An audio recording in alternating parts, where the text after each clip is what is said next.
Karena ketika pengajuan kartu kredit itu, hal pertama yang dilakukan oleh pihak bank itu adalah mengecek kondisi atau riwayat slik kita.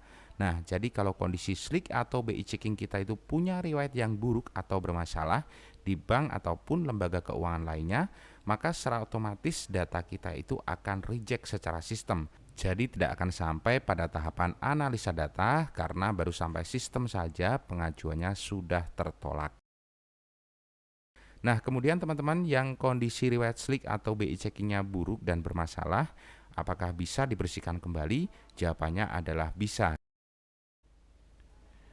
Salah satu penyebab pengajuan kartu kredit ditolak itu adalah kondisi slik atau BI checking yang bermasalah. Itulah sebabnya catatan riwayat kredit ini sangat penting sekali, apalagi buat teman-teman semuanya yang pengajuan kartu kreditnya itu ditolak karena kondisi slik atau BI checking yang bermasalah.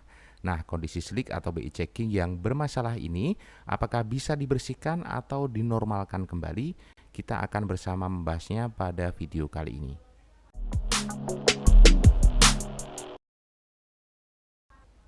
Oke teman-teman, jadi kalau sekarang itu kita mau ambil pinjaman apapun ya, baik itu di bank, kredit kendaraan bermotor, bahkan pinjol pun yang resmi sekarang itu banyak yang masuk slik atau BI checking.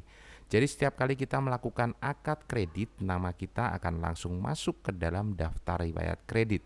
Dan data kita itu akan terus diupdate setiap bulan oleh pihak pemberi kredit atau pinjaman sampai pinjaman kita itu lunas. Jadi kalau kita itu telat bayar atau gagal bayar, pasti di situ akan tercatat dengan jelas. Nah, catatan riwayat kredit tersebut sekarang ini disebut sebagai SLIK atau Sistem Layanan Informasi Keuangan. Dan yang bisa menerbitkan catatan riwayat kredit tersebut adalah OJK. Itulah sebabnya namanya sudah bukan BI checking lagi, tapi sudah berganti nama menjadi SLIK. Terus bedanya apa dengan BI checking? Jadi secara sistem itu sebenarnya sama saja ya teman-teman. Cuma yang membedakan itu istilah saja karena pihak yang menerbitkan itu sudah berbeda. Kalau di BI checking itu istilah lama sebelum adanya OJK, karena pada zaman dulu itu layanan BI checking itu diterbitkan langsung oleh Bank Indonesia atau BI. Itulah sebabnya namanya itu BI checking. Jadi kalau teman-teman sekarang itu mendengar istilah baik itu BI checking atau SLIK itu sebenarnya sama saja. Nah, kemudian seberapa penting kondisi slik atau BI checking ini terhadap pengajuan kartu kredit? Jawabannya adalah sangat penting sekali ya teman-teman. Karena ketika pengajuan kartu kredit itu, hal pertama yang dilakukan oleh pihak bank itu adalah mengecek kondisi atau riwayat slik kita. Nah, jadi kalau kondisi slik atau BI checking kita itu punya riwayat yang buruk atau bermasalah di bank ataupun lembaga keuangan lainnya, maka secara otomatis data kita itu akan reject secara sistem. Jadi tidak akan sampai pada tahapan analisa data karena baru sampai sistem saja pengajuannya sudah tertolak. Nah, masalah slik atau BI checking ini sekarang itu banyak sekali orang yang tidak menyadari kalau dia itu punya tunggakan kredit atau pinjaman. Apalagi sejak kemunculan yang namanya pinjaman online. Banyak sekali kondisi riwayat slik yang rusak karena pinjaman tersebut tidak dibayar. Dan lebih mirisnya lagi, kadang jumlah pinjamannya itu sangat kecil, di bawah 1 juta, bahkan ada yang di bawah 500.000. Padahal sekecil apapun tunggakan hutang yang tercatat di riwayat slik atau BI checking itu pasti akan menjadi masalah ya teman ketika kita itu mau mengajukan pinjaman yang baru, apalagi untuk pengajuan kartu kredit.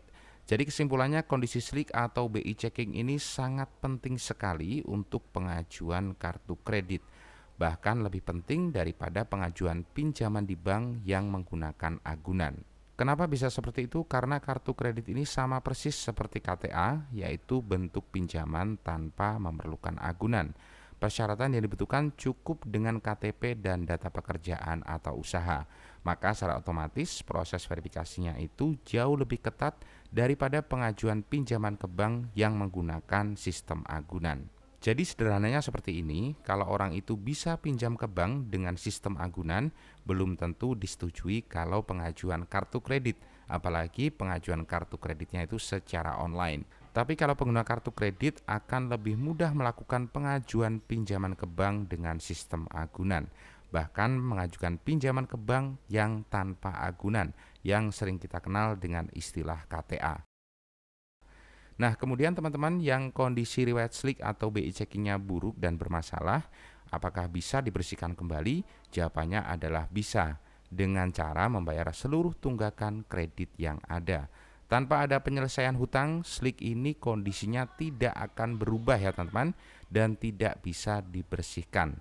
Jadi solusi yang paling realistis untuk membersihkan SLIK adalah membayar seluruh tunggakan hutang. Kalau ada oknum di luaran sana yang menawarkan jasa pembersihan SLIK atau BI checking tanpa membayar tunggakan hutang, bisa dipastikan itu adalah hoax alias penipuan. Jangan pernah percaya dengan oknum-oknum tersebut, apalagi kita sampai mengeluarkan sejumlah uang untuk jasa pembersihan SLIK atau BI checking. Sebagai penutup, buat teman-teman yang riwayat kreditnya masih bagus, terus pertahankan reputasi kredit tersebut, berhutang semampunya dan hindari berhutang untuk memenuhi kebutuhan konsumtif. Buat yang punya pertanyaan seputar tema pada video kali ini, silakan untuk meninggalkan jejak di kolom komentar. Terima kasih buat yang sudah menyimak, semoga ulasan singkat ini bisa bermanfaat. Our hearts beat to the city streets. We began to feel the fire.